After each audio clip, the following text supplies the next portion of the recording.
ఇరాన్‌కి మళ్ళీ మరొకసారి దాడి. కర్గ్ దీవు మీద దాడులైతే కొనసాగుతున్నాయి. ఇరాన్‌దేంటంటే తేలుకుట్టిన దొంగలాగా అయిపోయింది. అక్కడ అణ్వాయుధాలు ఉన్నాయో లేదో చెప్పదు. కర్గ్ దీవ్ అనేటటువంటిది ఒక ఐలాండ్ మాత్రమే. అది కేవలం మా ఆయిల్ నిక్షేపాలు మాత్రమే అని చెప్పింది.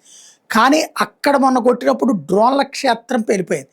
అలాగే అక్కడ మొన్న కొట్టినటువంటి సందర్భంలో మిస్సైల్స్ తయారు చేసే కేంద్రం పేలిపోయింది. ఆయుధాగారం పేలిపోయింది.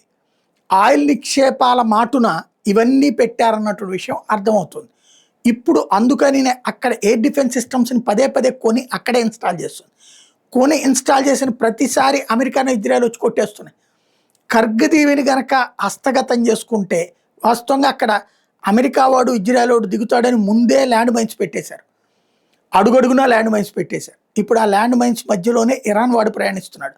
బట్ ఏ క్షణంలో తేడా వచ్చినా సరే పెను విధ్వంసం జరిగే అవకాశం ఉంది. దాని మీద దాడులు మాత్రం ఆకాశంలో నుంచి అది మిస్సైళ్ళ ద్వారానా డ్రోన్స్ ద్వారానా చేస్తూనే ఉన్నది అమెరికా.